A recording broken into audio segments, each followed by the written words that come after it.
எல்லாருக்கும் வணக்கம். நான் உங்கள் சாவித்திரி கோவிந்தராஜன். பாவை ஃபுட் சேனல் மூலமாக உங்களை சந்திக்கிறதுல மிக்க மகிழ்ச்சி.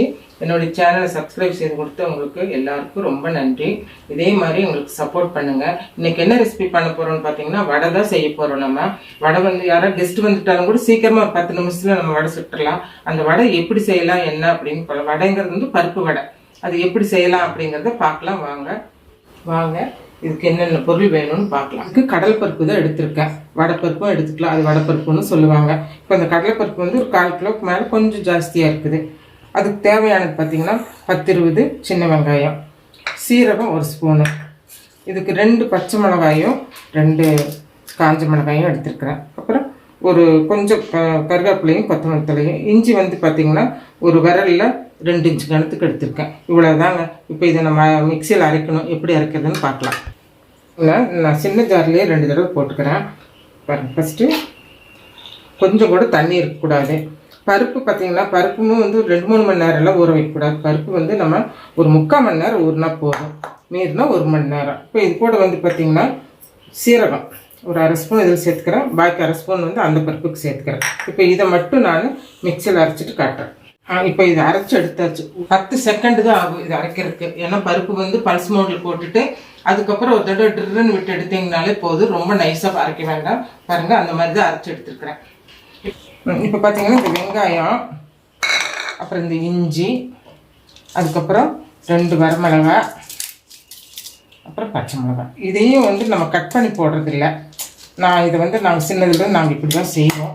அதே மாதிரி கட்டுறோம். இதையும் வந்து ஒரு குறைன்னு அரைச்சிட்டு வரேன். ஒரு பல்ஸ் மோடில் விட்டு ஒரே தடவை பல்ஸ் மோடில் 2 திருப்புனா போதும், இந்த மாதிரி அரைஞ்சிரும்.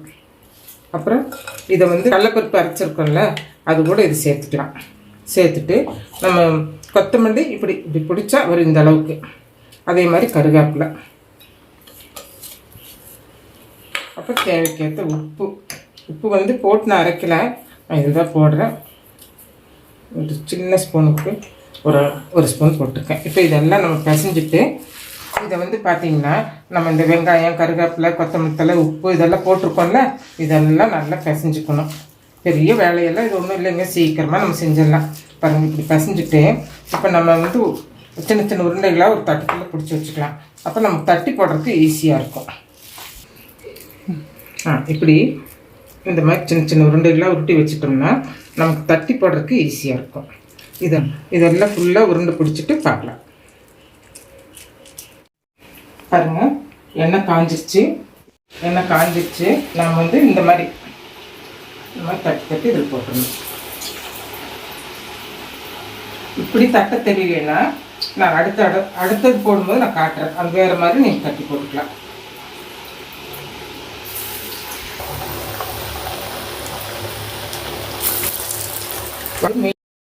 வடை போட்டதும் அடுப்பு கொஞ்சம் அடுத்தையே கம்மி பண்ணி மீடியமாக வச்சுக்கோங்க. வடை போட்டதும் நம்ம திருப்பி போடாது, ஒரு 10 செகண்ட் அது வேகணும். வெந்தப்போ இப்படி மெதுவாக திருப்பி போடணும். அடுத்தி வந்து எப்போவுமே வந்து கொஞ்சம் போடும்போது கையில் இருக்கணும். நம்ம போட்ட பின்னாடி கொஞ்சம் மீடியமாக வச்சுக்கணும். மீடியத்தோட கொஞ்சம் ஜாஸ்தியாக வச்சுக்கணும். அவ்வளோதான், வேகட்டும். பாருங்கள், 2 பக்கமும் திருப்பி போட்டு இந்த மாதிரி இந்த கலர் வந்ததும் நம்ம எடுத்துடணும். ரொம்பவும் ப்ரௌன் ஆகிறதுக்கு விடக்கூடாது.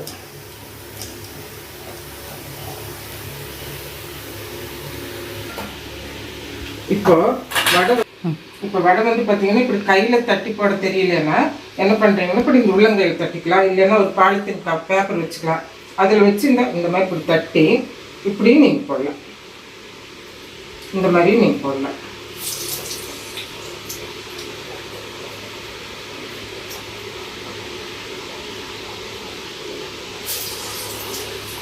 இது வடையெல்லாம் திருப்பி போடுறதுக்கு இந்த மாதிரி ஒரு கம்பி, ஸ்டீல் கம்பி வச்சுட்டிங்கன்னா நமக்கு வந்து திருப்பி போடுறதுக்கு ஈஸியாக இருக்கும். எடுக்கிறதுக்கு மட்டும் இந்த மாதிரி கரண்டி வச்சுக்கணும். எடுக்கிறதுக்கு இந்த மாதிரி கரண்டியும், திருப்பி போடுறதுக்கு இந்த மாதிரி ஒரு ஸ்டீல் கம்பியும் வச்சுக்கணும்.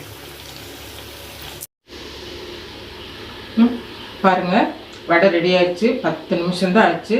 ரெடி பண்ணிவிட்டு இன்றைக்கி எங்கள் வீட்டு ஈவினிங் ஸ்நாக்ஸ் என்னென்னு பார்த்தீங்கன்னா அருமையான ஒரு ஃபில்டர் காஃபி, பருப்பு வடை, அதுக்கு தொட்டுக்கிறதுக்கு டொமேட்டோ சாஸ் பண்ணியிருக்கேன். நீங்கள் இந்த வடை வந்து வீட்டில் ட்ரை பண்ணி பாருங்கள், உங்களுக்கு எல்லாருக்கும் பிடிக்கும். வீட்டில் பெரியவங்க இருந்தாங்கன்னா இந்த பருப்பு அரைக்கும் போது இன்னும் கொஞ்சம் நைஸாக அரைச்சிக்கோங்க. அப்போ தான் அவங்களுக்கு மெல்றதுக்கும் பிச்சு சாப்பிட்றதுக்கும் அவங்களுக்கு ரொம்ப ஈஸியாக இருக்கும். இதை ட்ரை பண்ணி பாருங்கள். இந்த வீடியோ பிடிச்சிருந்துச்சுன்னா லைக் பண்ணுங்கள், ஷேர் பண்ணுங்கள், சப்ஸ்கிரைப் பண்ண மறந்துடாதீங்க. மீண்டும் ஒரு புதிய வீடியோவில் சந்திப்போம்.